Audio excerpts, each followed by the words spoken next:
What's up, guys? Chris and Jack with Half Chrome here. Today we got Greg from Drone Pilot Institute. I'll see what he has to say, and we got some new things to talk about, some new drones, and Jack's going to talk about a bug he has found on the FPV as well, aren't you, Jack? I am, yeah. Flying it today, and I came across something that I thought was an issue with the Insta360 that we strapped to it, but I think it's just a bug, actually. Yeah, so whether you're watching live or you're joining us later, stay tuned. We'll be back in just a couple minutes. Yes, we will. All righty.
All right, so we are back. We got a bunch of stuff today. Hopefully, Greg from the Pilot Institute will be joining us. We're going to do our Patreon giveaway.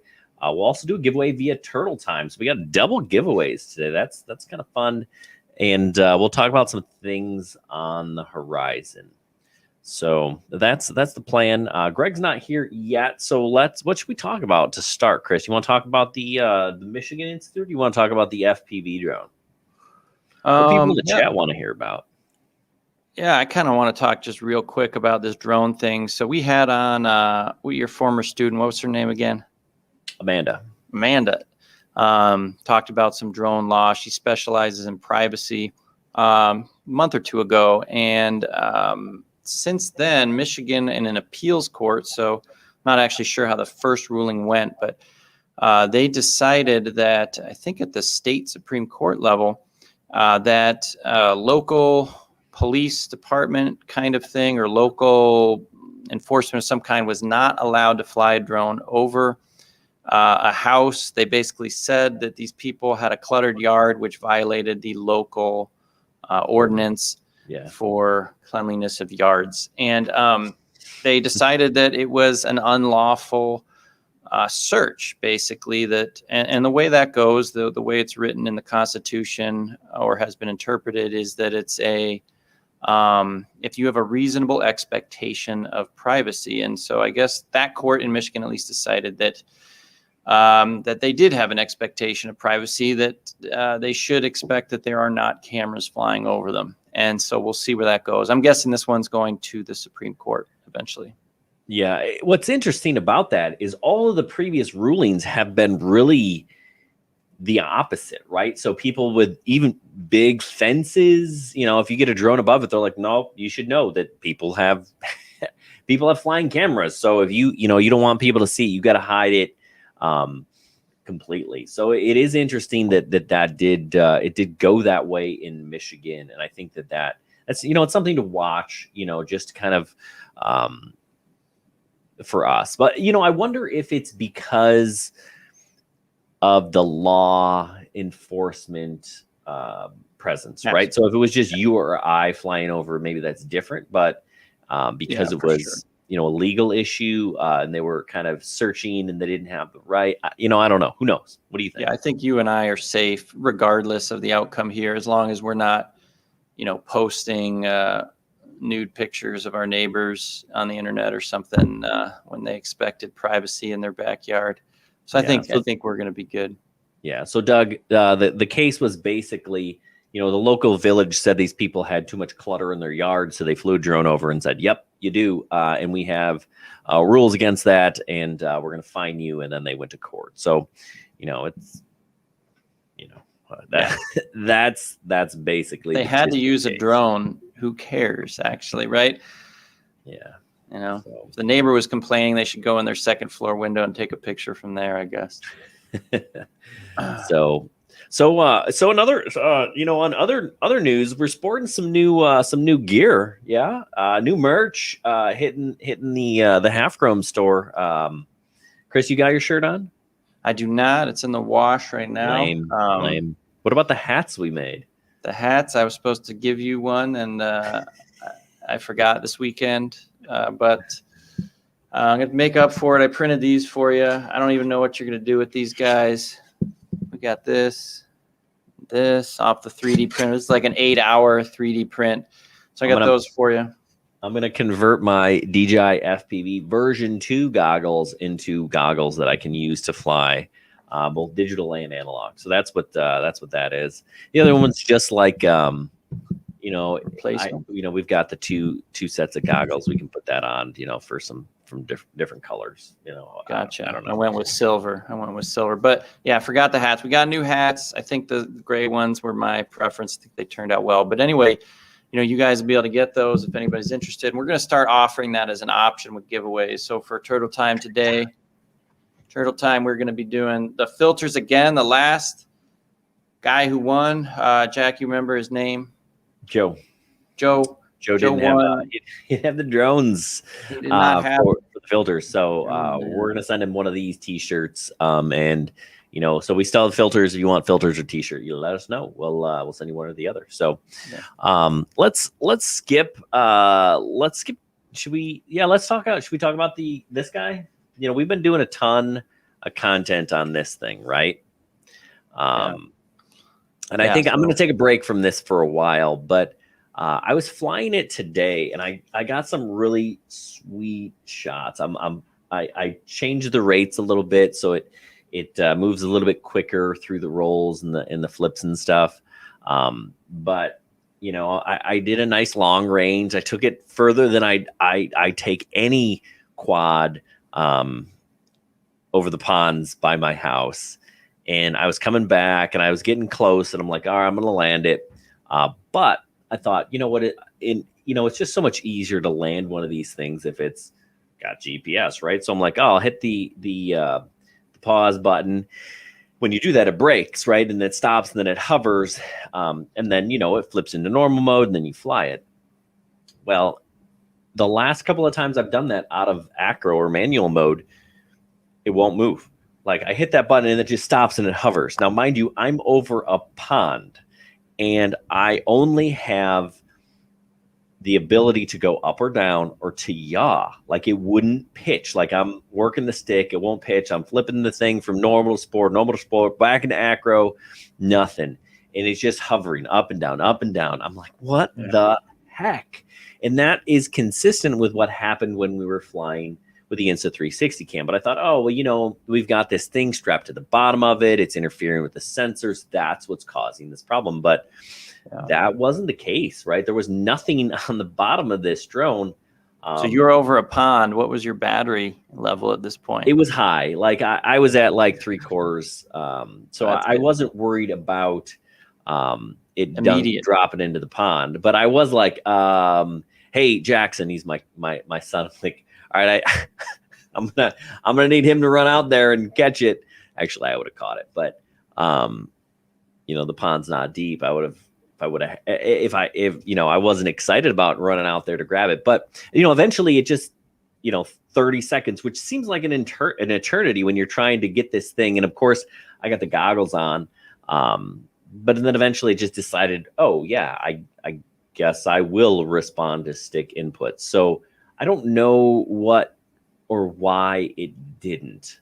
That's the thing I didn't quite understand. So, you know, for people out there that have this DJI FPV drone, I'm curious if anyone else has experienced this, where you're flying in manual, you hit the pause button or the brake button, and then it just, you can't control it for some period of time, and then eventually it kicks back in and you can fly. So anyone else, if you've had that experience, let me know, because it doesn't seem quite right.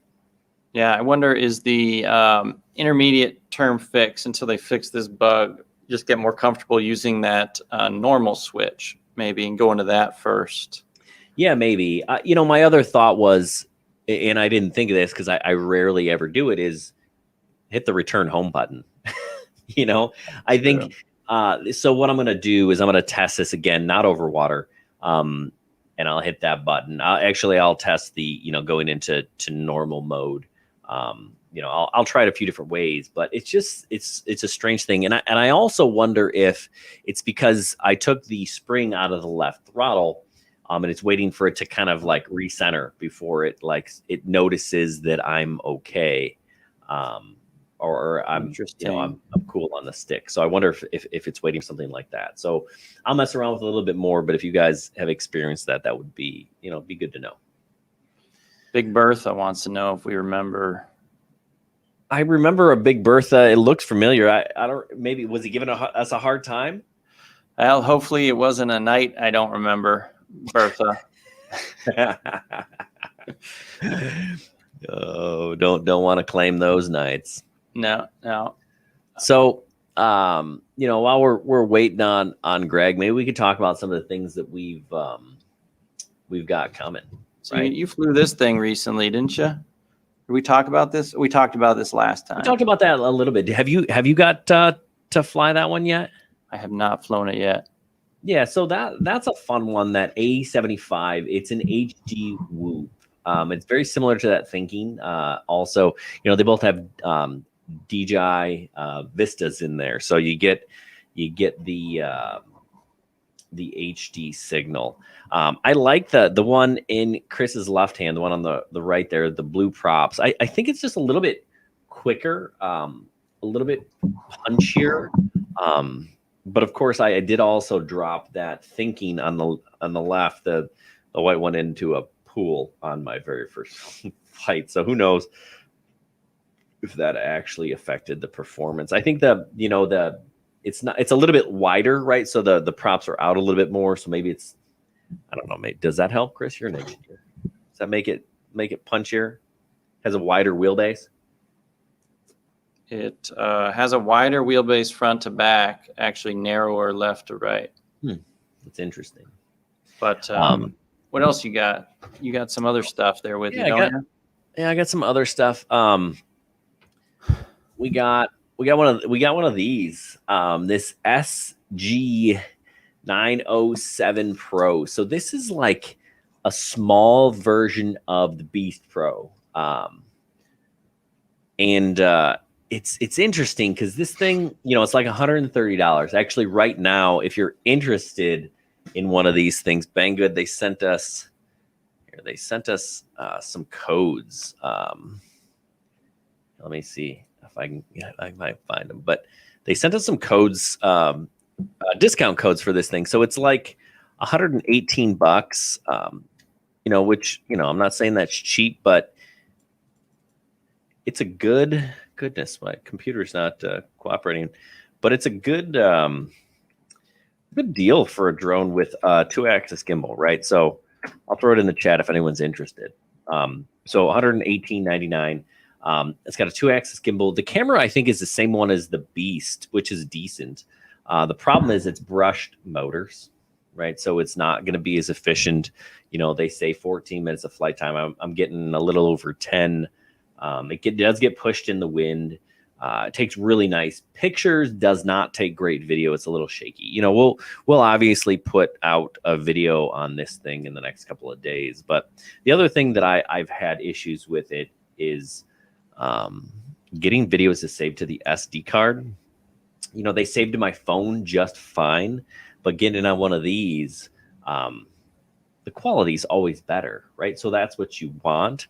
So, And what about the bug with the gimbal not working once it was in the air? That's a good point. Yeah, that's right. So Chris got to fly this thing also. And, you know, you can control the gimbal from the controller, right? But as soon as it takes off, you can't, which doesn't make a whole lot of sense. You know, so that's kind of disappointing. You know, it is not, you know, they call these drones 5G, right? So you need a phone with AC protocol to fly. You don't need it with this, so you can fly with an older phone, which is nice for a lot of people. But it is GPS. It has return to home. It has follow me. We tested the follow me. The follow me works. It has orbit and stuff like that. Those all work. But at the end of the day, the video is it's a little shaky in the SD card. Sometimes would save and sometimes wouldn't. So, you know, that's kind of consistent with a lot of drones like this. Is it as good as the DJI Mini 2? It's $118 if you use this code in the chat. Chris, what do you think?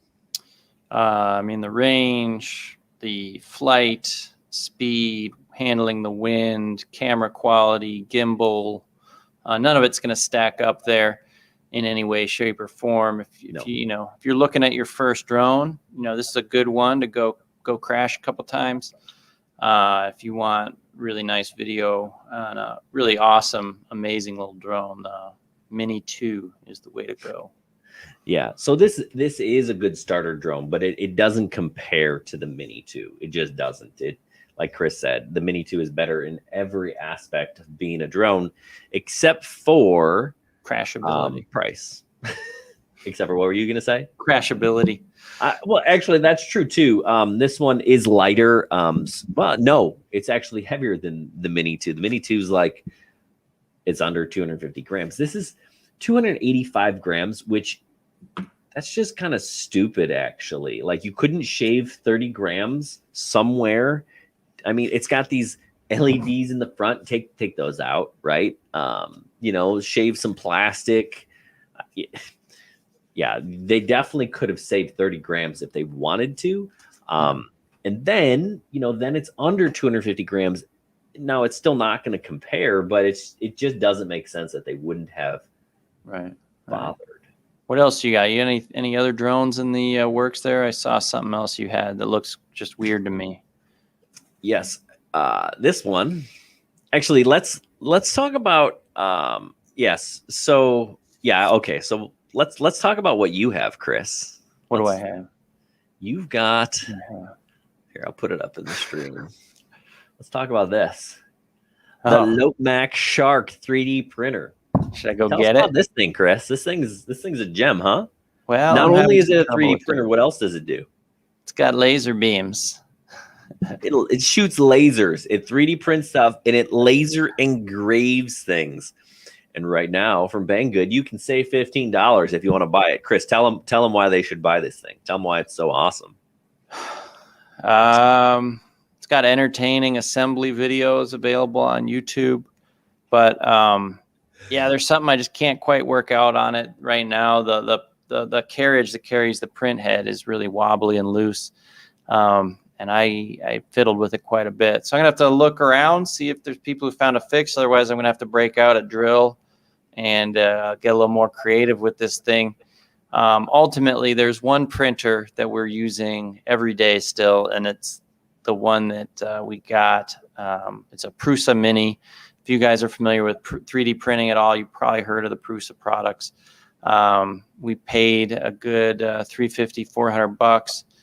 Waited like 4 months for it, but it's the thing that just keeps on going for us. So so I have 3 Ender 3D printers, Creality, right? And a grand total of 0 of them. Actually, one of them works. I can get one of them to work, But yeah, 3D printing is not for the meek. It is a hobby that takes some time and some work to kind of get right. So yeah, Kind of so like this FPV before the DJI FPV. what's that? Kind of like the FPV hobby. Yes, it takes a lot of. You gotta be willing to put in the time and get a little frustrated and a little bit of that. So yeah, 3D printing is cool. It's fun. You can make some neat stuff, but it's going to take some time to kind of do it and to do it right. So Speaking of, I wanted to ask you a question. I forgot to ask you about the FPV, DJI FPV. You said you changed the rates and stuff. How would you compare doing that to using Betaflight? It's pretty easy, actually. So you do it all in the goggles. And it just goes right to the rates, and you see the degrees, and you can change them there. If I did not understand how rates worked in Betaflight, I could not have done that with my DJI drone, right? So what I wanted to do, so when I roll specifically like this, it rolls really slow, right? So it just kind of and it's kind of cool, it's cinematic, but to do freestyle tricks, sometimes you want things to be able to snap. So I had to speed that up. You go in the goggles, you put in the degrees per second that you want it to roll at, or pitch or yaw or whatever. And it works, right? So was it hard? Easy.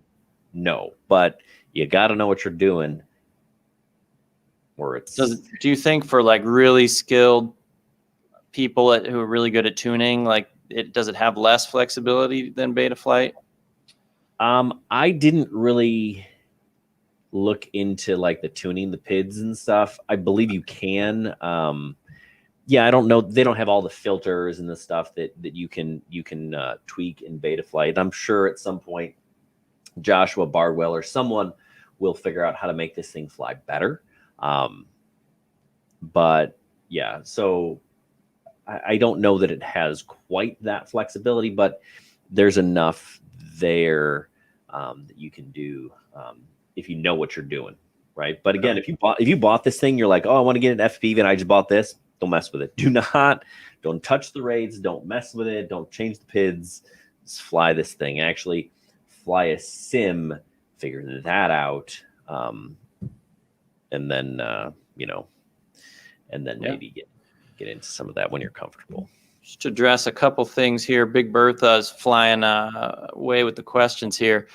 I'll give you a shout out, Big Bertha. There's your shout out. Also, I want to shout out to another person asked me for one the other day. My buddy Aiden over in Spotsylvania, Virginia. So I'll shout out to Aiden as well.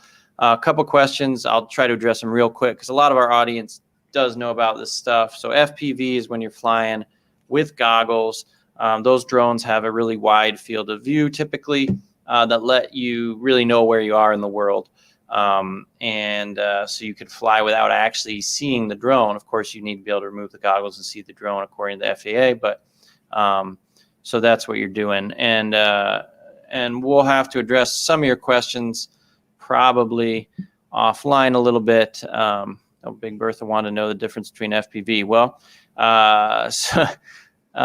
so you're flying, Jack's flying in acro mode, which is a very different way of flying as well. Maybe you knew that. Don't know what you do know and don't know, Big Bertha, but just trying to waste your time. Okay, well, all right, maybe we move on then. What else we got, Jack? Since we seem to be missing our guest today. Well, I don't know what his deal is. Maybe we did talk about the 28th, and then we said, oh, we'll do it on the 21st. So I'll follow up with him. Either way, we'll get Greg on. If he doesn't come tonight, that's fine. We'll get him on some other time. He seems like a good dude. So I'll follow up. We do have this guy. This showed up the same day as that SG 907, which the SG 907, by the way, we're going to give one of those away. Oh, he's on his way. See, he's coming. No worries. All right. So this is the Flippo F95, right? And it's a pusher style Cinequad. So this is going to be a fun one to fly. Got an XM Plus here. Have not bothered to bind it yet. but this is, I think we got a code again, and all these things. Like if you're interested in any of these things we're talking about, you can always check the links in the description down below. So, oh yeah, we got the title. We talked about a crash in the title, Jack, and didn't we? we did. So, yeah, I crashed the FPV drone from DJI, and it lived to see another day. And we kind of already talked about some of the issues we had flying it and getting it to not crash. But unfortunately, I ruined a few propellers, and that's, I guess the worst that, it was with the crash.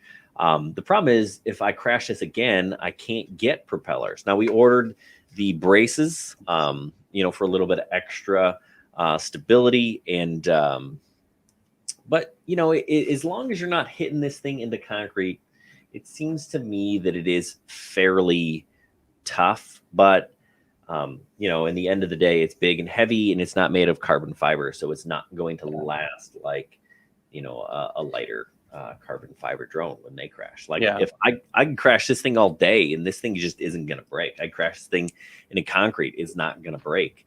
Lighter. I'm about to go crash this thing several times, and I already have today. It's not going to break. So the crash was because Jack, I don't know where you guys all live. We're up here in Chicago area.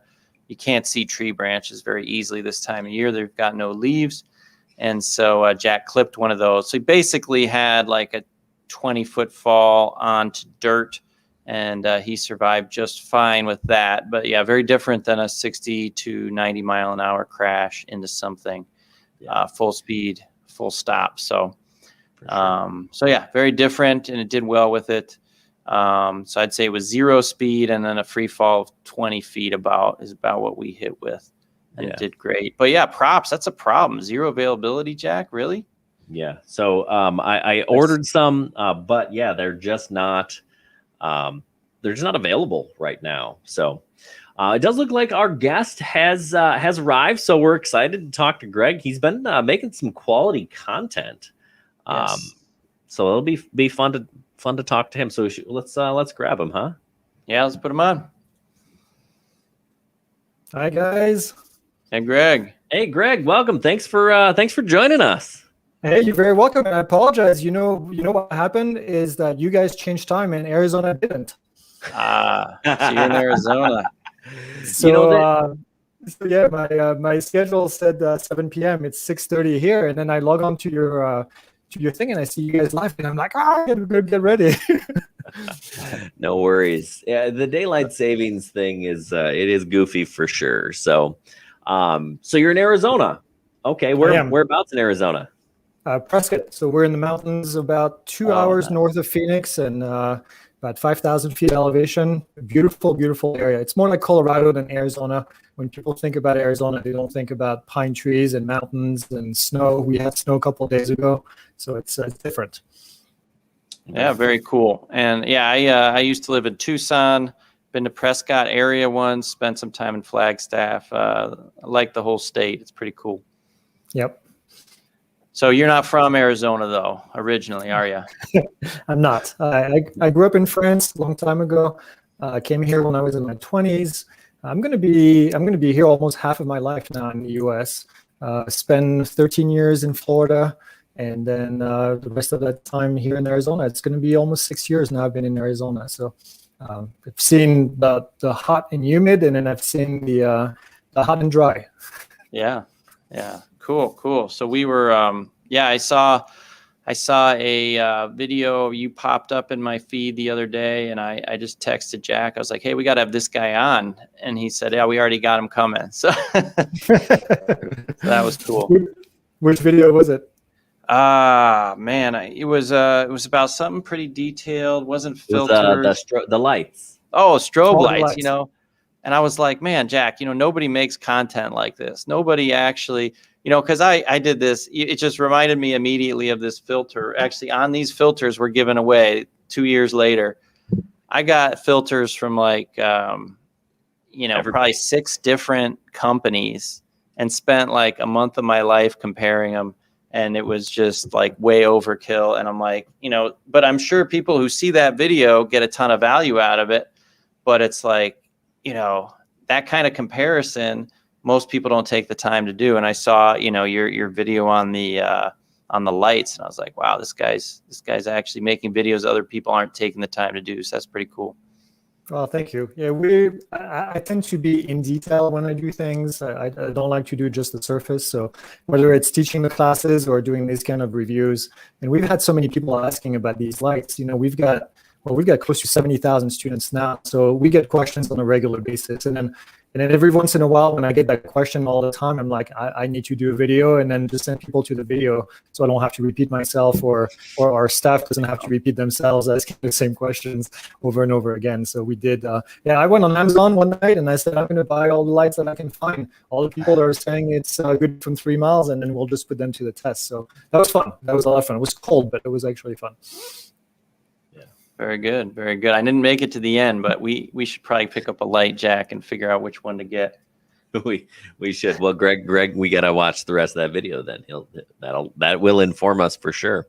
Yeah. So you do more than drones, you do more than drones, don't you, Greg? You're the Pilot Institute, that you cover quite a bit of things, don't you? Yeah, we do. We do airplane training, and we do drone training. My background is flight training. That's what I've done my whole life. Started as a flight student at a flight school in Florida, at a university. I got my bachelor's degree in aeronautical science, and then get my commercial license, my flight instructor certificate. And I did that for a while. And that was right around after 9/11 had happened. So I couldn't really keep going and find a job. So I went into management, and ended up managing the flight training program at the school I was at, the Florida Institute of Technology.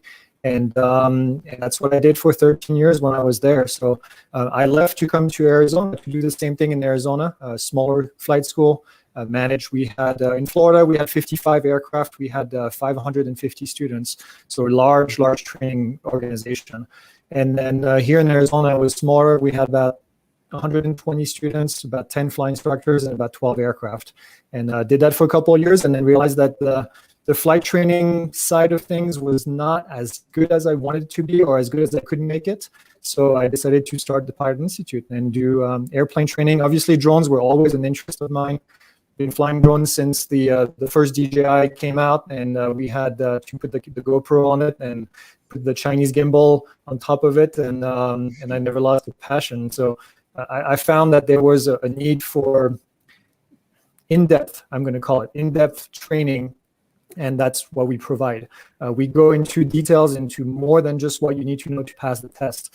I've seen the damage of what this does in the flight training world, where we had students that would just go and pass the test, and they had to show up in front of an instructor or in front of a check pilot, and they knew nothing. And that makes a dangerous pilot. And it's true for, I think, to a certain extent with drone pilots as well. So we apply the same principles with drone pilots, where we teach in detail. And Chris, as you said, when you see the review and we go in detail, that's what I do. I enjoy doing that kind of stuff. So people that graduate are typically pretty knowledgeable, and we get good results with the students at the Pilot Institute. So very cool. Yeah.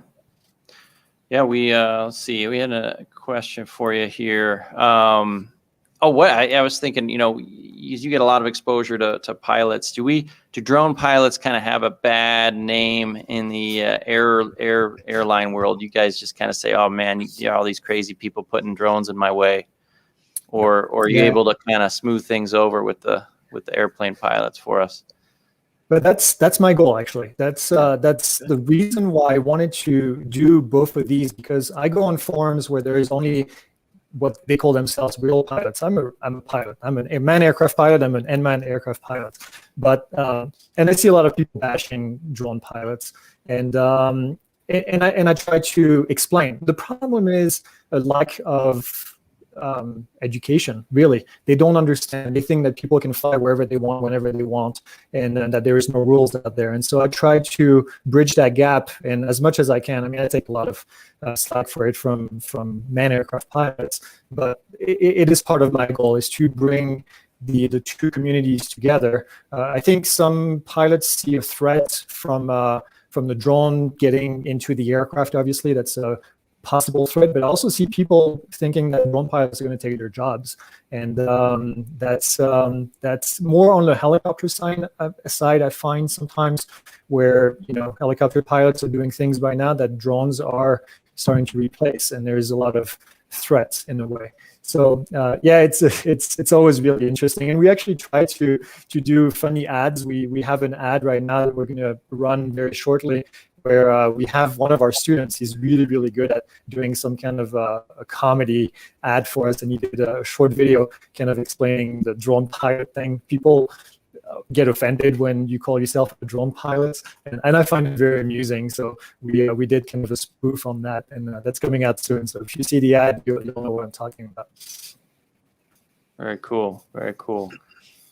Yeah, that's interesting. I guess I didn't really think about it, but yeah, I'm sure that helicopter pilots are feeling the heat a little bit because it is a whole lot cheaper to put a drone in the air for inspections or to check traffic or whatnot than Hollywood video up there. Yeah. Yep. Even videos. Yep. Absolutely. Yeah, for sure.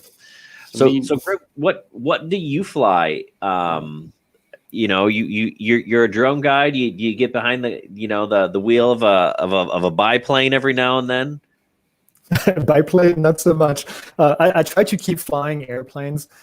It's tough because I'm busy on the ground creating classes pretty much all the time. But every opportunity I get to get up in the air, I'll do that.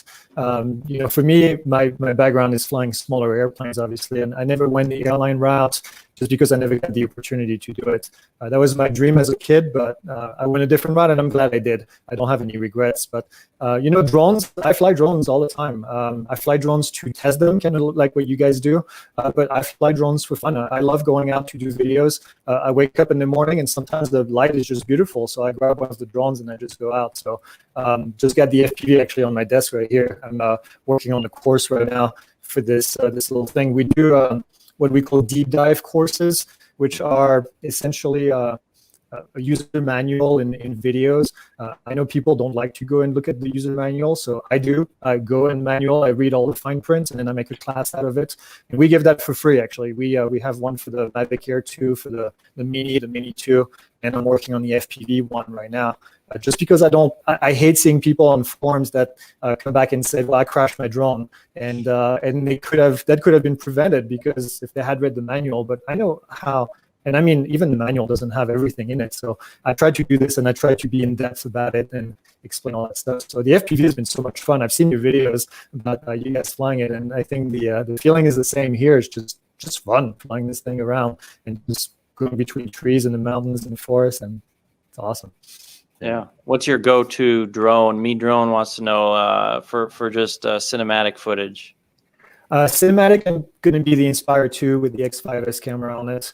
I have a backpack for it, and I put the thing in. I go in the mountains. I love flying in the mountains away from people, and just take that thing. And then I get a bunch of lenses for it. I got 10 batteries, so 5 sets, and then I just go and have fun.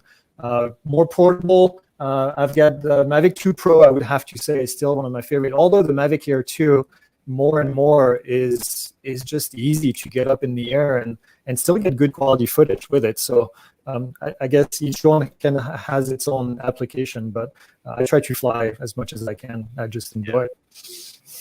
Yeah, we don't fly a lot of places where we're comfortable flying a bird that big. When I want to see the women and children fleeing for the hills. You're already in the hills. I imagine putting that thing in a backpack with your 10 batteries and hiking up the mountains. That's a workout, man. Yeah, hold on. That's the whole thing. Right here. This is the backpack actually right here, and it mounts outside. So you flip this up right here, and it's got a hole for the bird in itself in there. And then I don't know if you can hear all I'm saying.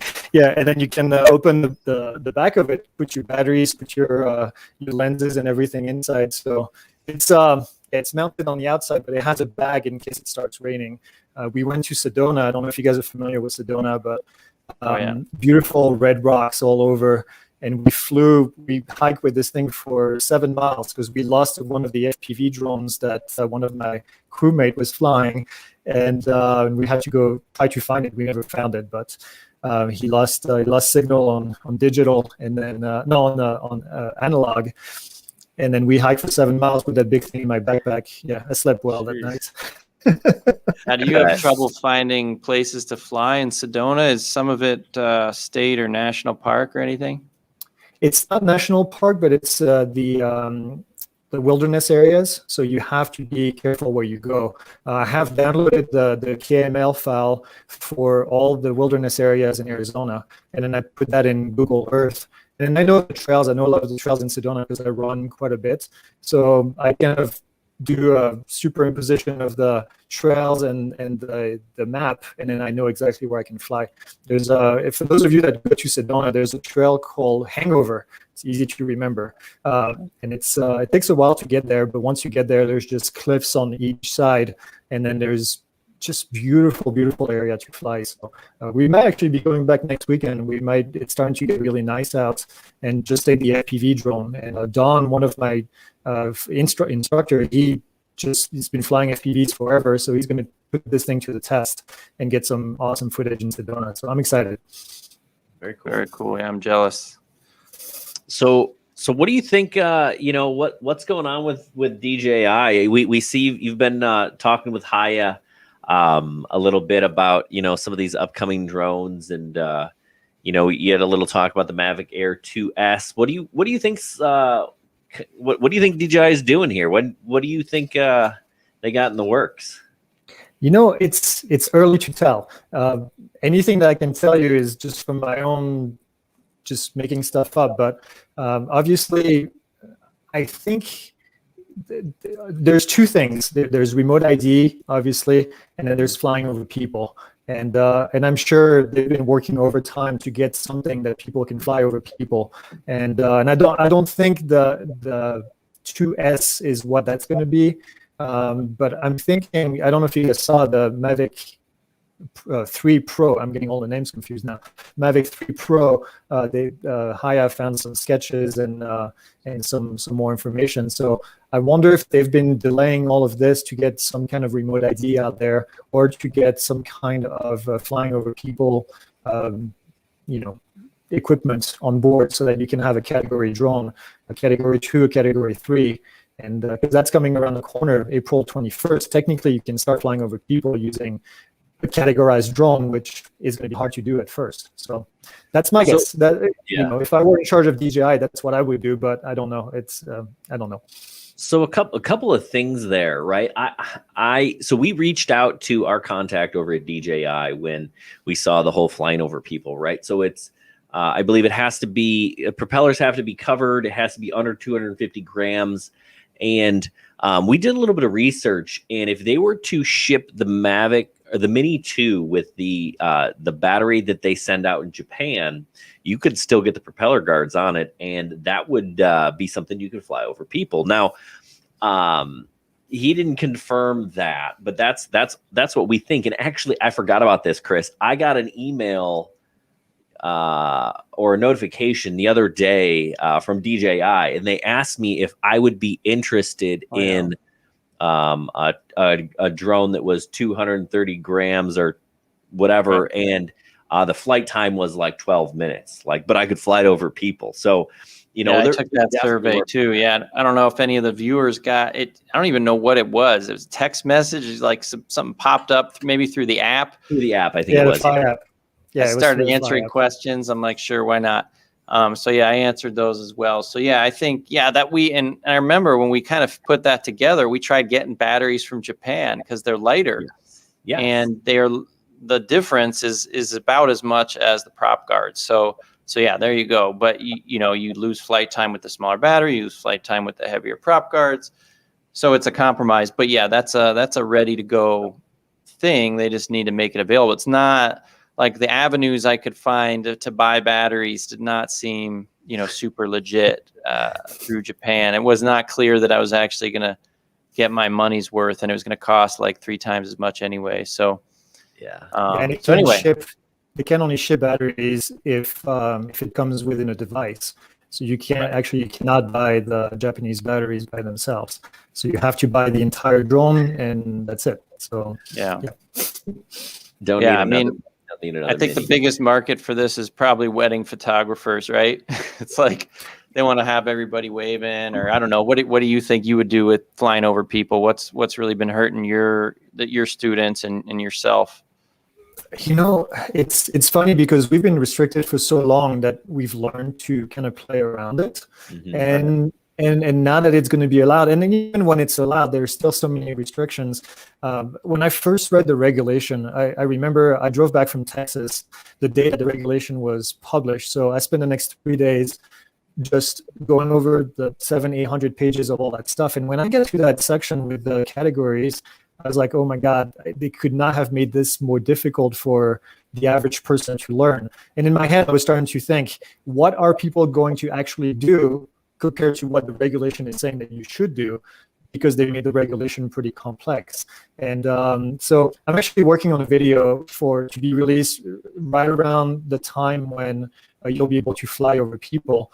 And what I want to do in there is I want to give examples to people, because I really think that's what it's going to come down to, is make sure that you understand what you're getting into and what you actually are allowed to do. I see a lot of people saying, well, starting April 21st, I can go and fly over people. Well, no, you can't, because you don't have the drone that's approved to do it.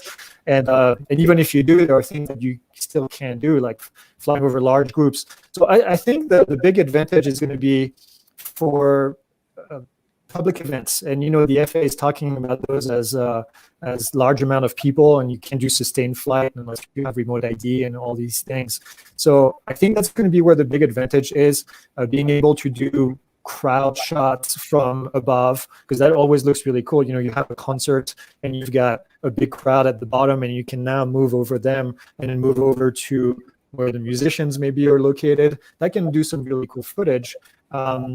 But I have a feeling it's going to be one of the most misinterpreted and misunderstood regulation out there, just because there's a lot of little things, little fine print, I'm going to call them, that you have to follow. And it's not easy. Yeah, make some better choices than who was that, like Ricky Martin or somebody, like 5 years ago, tried to grab like an Inspire in the middle of his concert and got hacked up. Yep. It's like, dude, not a wise choice. Yeah, he's like, let me steer that camera towards me a little more.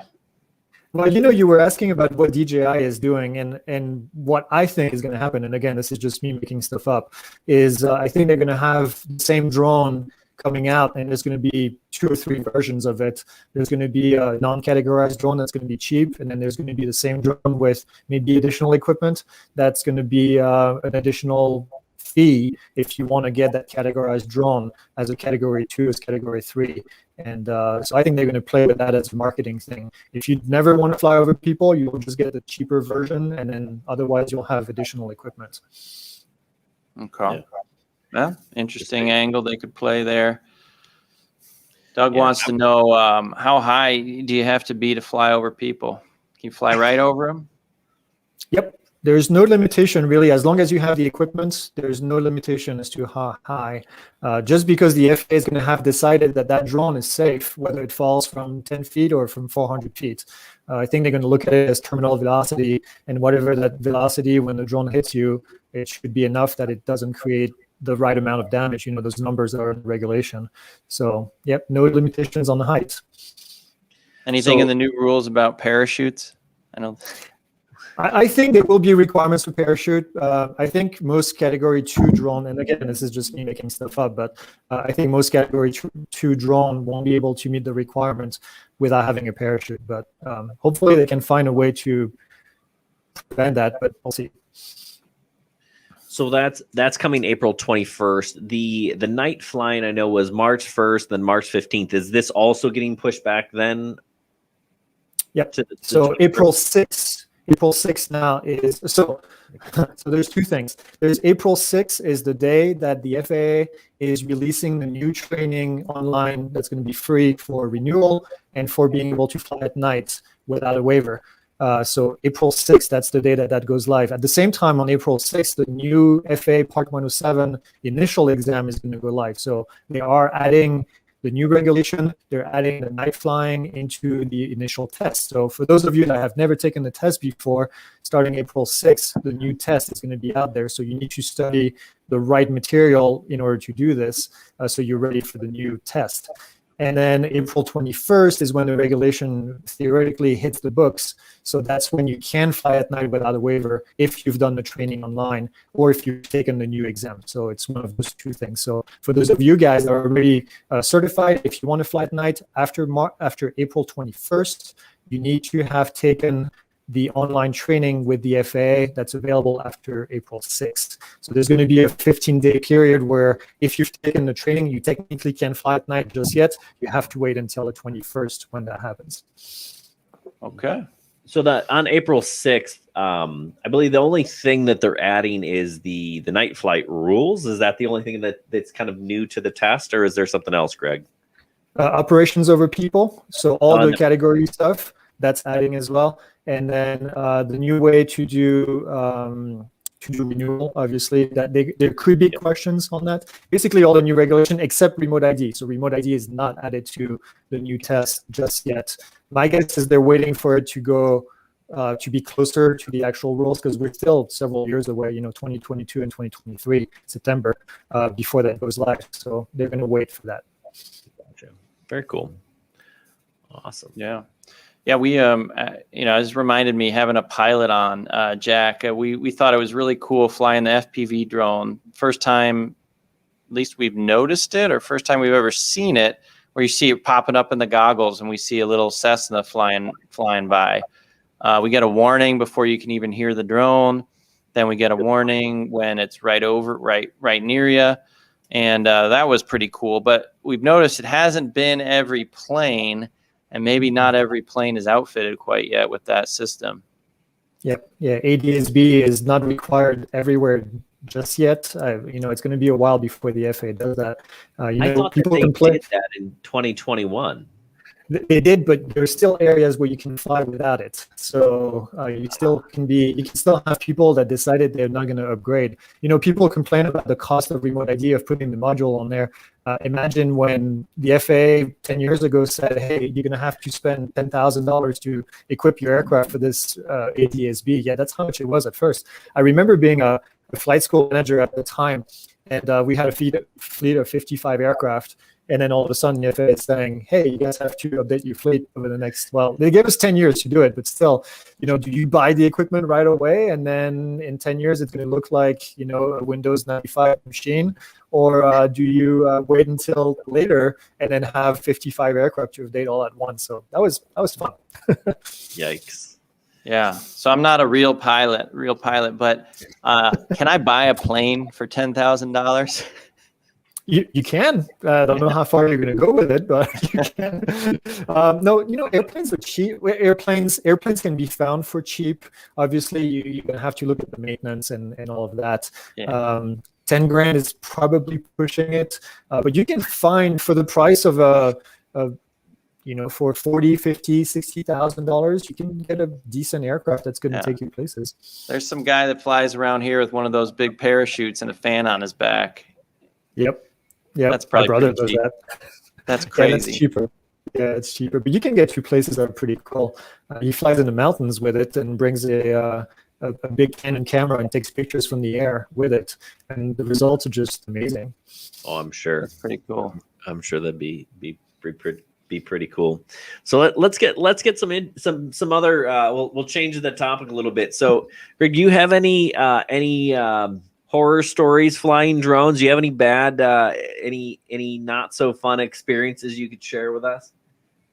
Not really, because I don't know. I think I'm a bit of a chicken. I'm afraid of crashing the drone, so I'm extra careful. I have some funny stories where, the FPV drone just the other day, I'm in the goggles, and I live very close to the forest. Here we have the national forest, tons of pine trees everywhere, and it just snowed. And I said, I'm going to take the thing and I'm going to go in the snow.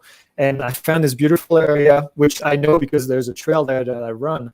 and I put the goggles on. I start flying and flying in sports mode as fast as I can. And I see this branch coming up, and I stop and I slow down.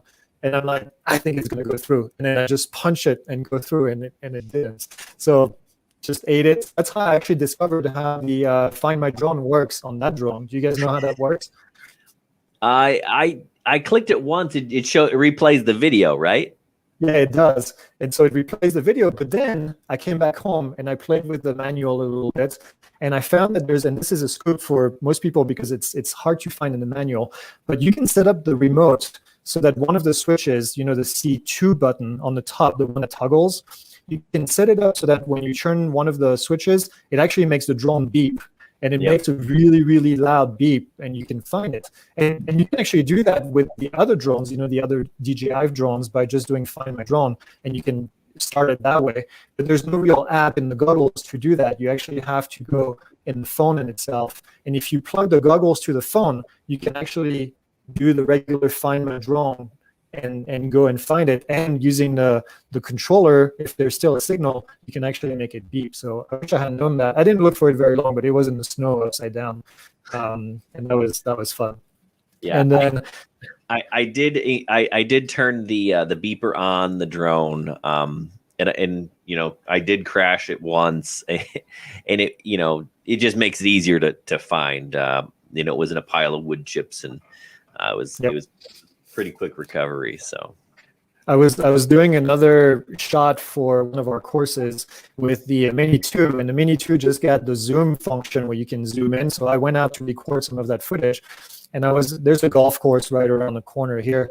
And I was on the golf course and going backwards and zooming in at the same time. So it looked really cool. You get that zoom effect. I don't remember what it's called, a parallax effect. And then eventually I start to see branches, and I went a little too far back, and all of a sudden I was inside of trees, and it did clip and then went down. So those are my two worst crashes really that I've ever had with drones. Like I said, I try to be careful as much as I can, but crap happens, Yes, Yeah. it does.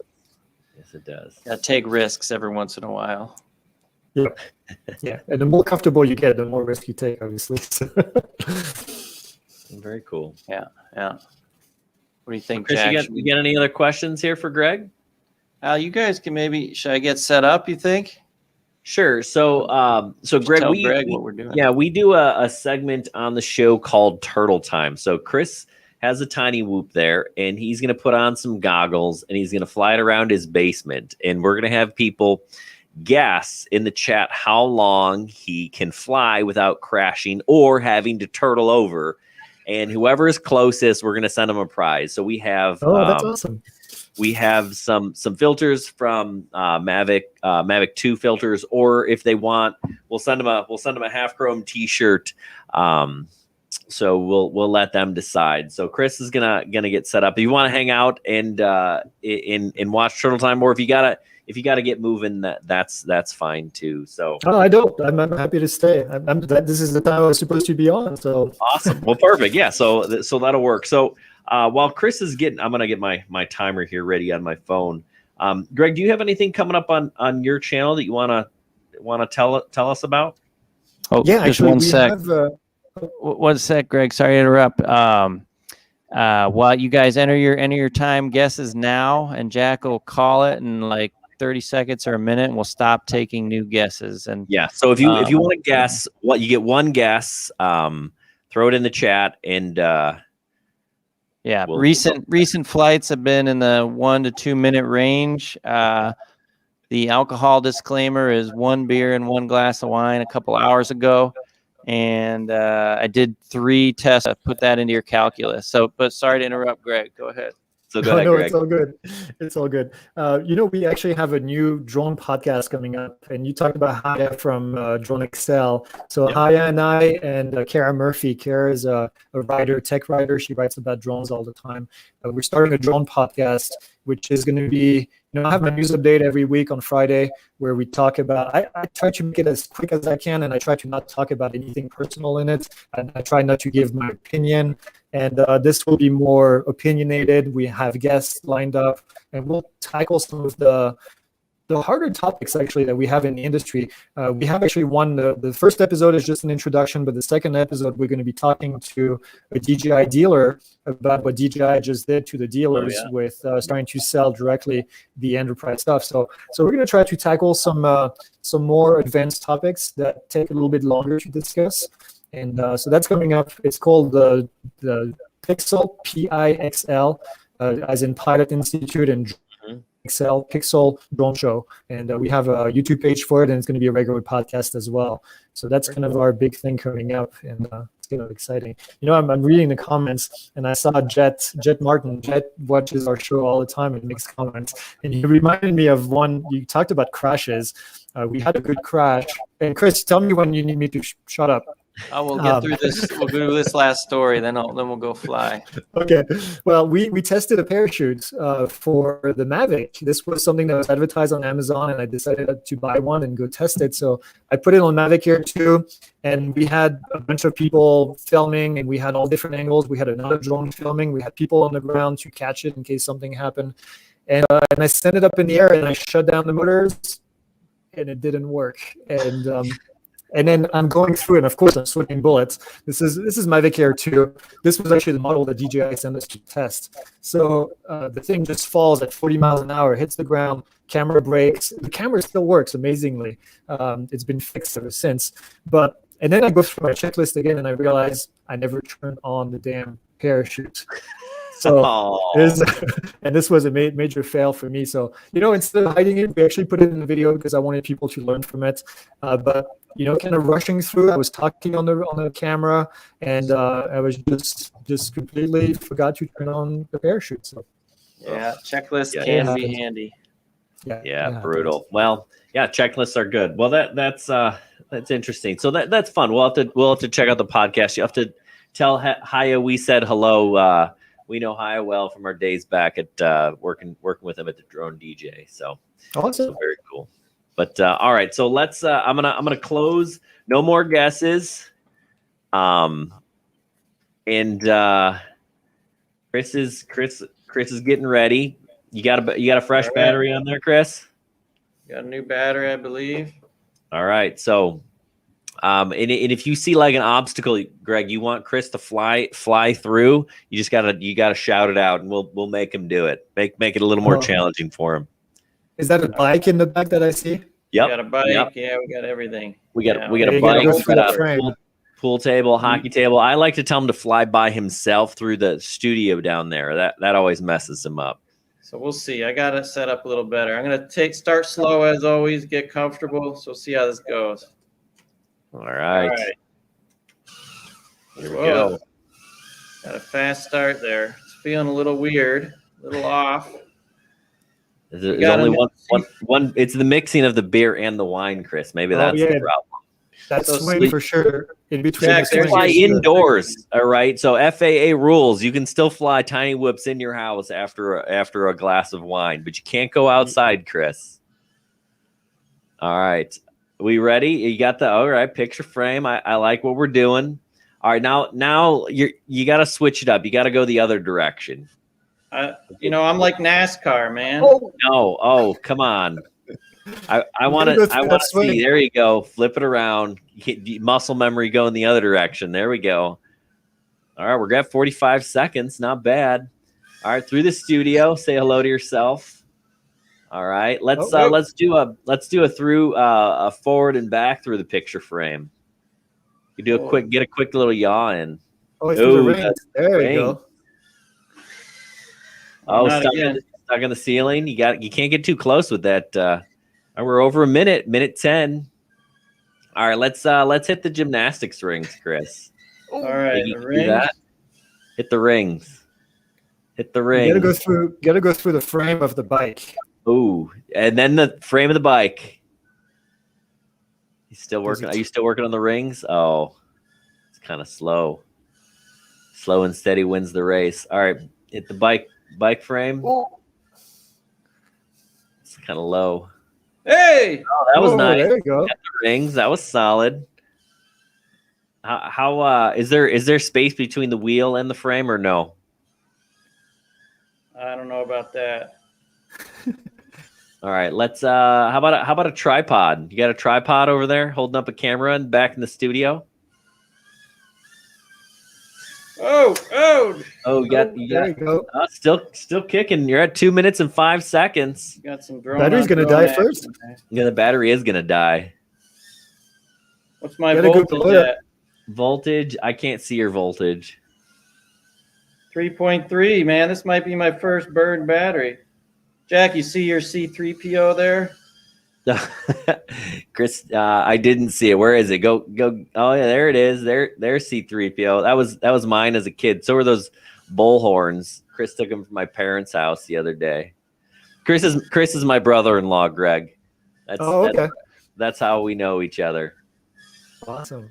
See if you can knock C3PO off. You get a little momentum, give him a little push. See if you can knock him off the. Oh, Still crazy. Still going. Yeah, we're getting at 3 minutes right here. I don't think anybody guessed in the 3 minutes. Maybe we'll have to check the tape. 3:06. All right, let's. Can you? I want to see you do some orbits of yourself. orbits in what? Yeah, circle yourself. Orbit yourself. There you go. That's tough, man. It's Back in reverse, not there. bad. Oh, that was a impressive. nice Wow. move. There's your All right, tripod.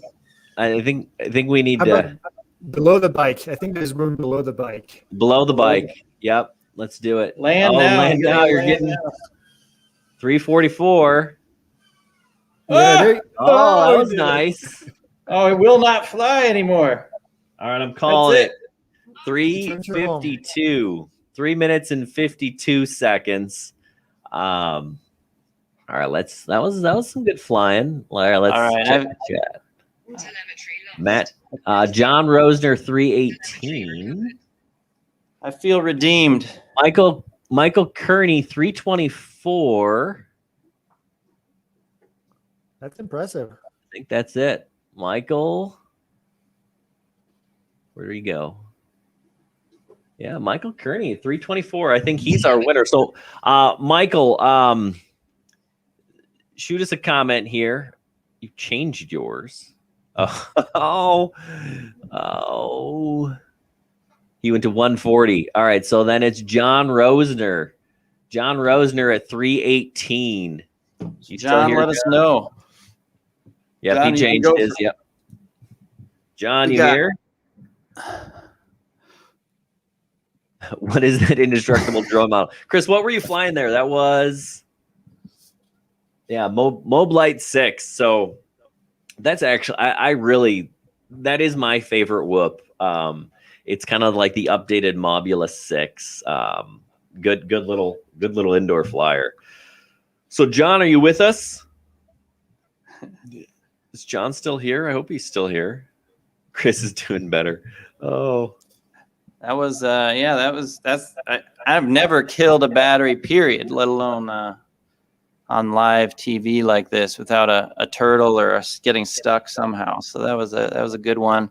Put on a good show for Greg. So there. John doesn't want he doesn't want the filters. John, do you want a half chrome t-shirt? We'll send you a half chrome t-shirt. Does that work? So let us know. Put your email in there, right, Jack? And send us one. Yeah, John, send us an email and we'll send you a t-shirt. Give us like the first part of your email so that we know that it's you. There's the email down at the bottom of the screen. Yeah. So yeah, that was a fun one. Yeah. All right. Feeling good. Now I know the right combo. Yep. All right. Perfect. So yeah. Bigger battery now. So John, just so we know what email to look for, throw it in the chat there. So just the start of it, like John R at whatever, so that we know who we're dealing with, and and all right, Patreon. Yes. Well, let's do the. We're going to give a Patreon. So we have 8 Patreons, Greg, and we give them a drone once a month. Usually something we get from Banggood, we end up sending it to them, or Banggood actually Rosen or John. Perfect. That'll be easy to note. But we're giving away this. This is the SG907. I'm still testing this one, but we got another one from Banggood to send. So we're going to give that to one of our 8. We only have eight VIP Patreons, but so you got a pretty good odds of winning a drone valued at $100 or more at least once a month. So let's do this. We have 8. So we'll say, hey, Siri. Hold on. I got to open my phone. Hey, Siri, give me a number 1 through 8. All right. 1 through 8 is 4. So that means Bob F is our Patreon winner this month. Bob, I saw Bob on the chat earlier. Bob, are you here still? So Bob F. We'll get you that t-shirt, or we're getting you that drone. Send it your way. Hopefully you got someone who can fly it. Hopefully you're flying something even better, but we'll send it your way. Yeah, and, I think it's a good starter drone. It's a good one to give as a gift. It's got a decent camera. You can take decent pictures, but it's certainly not quite a Mavic Mini. So Greg, if you ever want our opinion on that new show of yours or anything else, let us know. We're happy to contribute. We're also willing to fly drones live, as you can see. So just let us know. We'll be there for you. Yeah, actually, that's a great idea. Absolutely. Yeah, it was fun. It was fun. It was fun having you on. We appreciate it. Chris, I don't know that we have another live stream on the books yet, but we're going to take next week off for sure, and then maybe we'll be back at it after that. So maybe in April sometime we'll get another live stream on. So we'll take next week off, and we'll be back the week after that. So sounds good. Yeah. Yeah, Greg, we're gonna get out of here. Yeah, if anybody watching the the stream, if you're interested in any of these things that we talked about, did we talk about these goggles? I don't think so. We've got discount links for you if you wanted to order one of these 907s that we just gave away. This pusher that I'm was talking about. Chris's crazy 3D printer, you can save $15. You should probably wait for the review on that one. And these goggles, I really like these. These are actually my favorite analog goggles. So we've got some discounts for those. You can check them in the chat. And also Greg's, we got a link to Greg's channel. If you haven't checked out his channel, you're going to want to do that as well. It is the Pilot Institute. Lots of good informative stuff, especially if you're thinking about being a Part 107 pilot. You're definitely going to want to check out his channel for sure. Yeah, we're gonna be doing that ourselves for sure. That's clearly he just talked about earlier in the show about reading through 700-page document. That's not something we usually take the time to do. So we'll be checking Greg's channel out for that as well. Yeah. So yeah, good times. So yeah, I got to brush up on the night and the flying over people rules. Little for me, but I'm also, Greg, teaching a class. I've got a group of high school students that I'm helping prep for the Part 107. So we're gonna have to dive into that a little bit. Game of Drones, what link do you want us to post? We'll post any link you're looking for Greg's channel. We'll do that. Throw that one up there. All right. Yeah, and the website is very simple for us, just pilotinstitute.com. So you'll see all the stuff in there. Yeah, that's a good one. Yeah, I just popped over there a few minutes before the show and I saw an airplane. I was like, okay, we're dealing with something more than drones here. Yes, that's pretty fun cool stuff. Yeah, very cool. Let me get this in the chat for people. Oh, great. Yeah, we could throw that up there after maybe. You got it. All right. I got it. I'm quick with the fingers. So, yep. And it'll be in the video description. If you're watching this after the fact. So make sure you check that out while I teach you 107. If you were a student at my high school, I would teach you the 107 game of drones. But you're gonna have to check out Greg's stuff, I think. Yes. He's got good information for you. So you can do it. You can do it with some online learning. You don't need a teacher like me. So All right. All right. Well, yeah, Greg, thanks for joining us. We wish you best of luck with the upcoming podcast. That sounds like a lot of fun. I appreciate it, and I apologize for being late. This was crazy. Yeah, no worries. The goofiness of the time change is it is odd. I don't quite understand it myself, but it catches us all. All right. We'll see you guys next time. Thanks a lot, Greg. All right. Thank you, guys.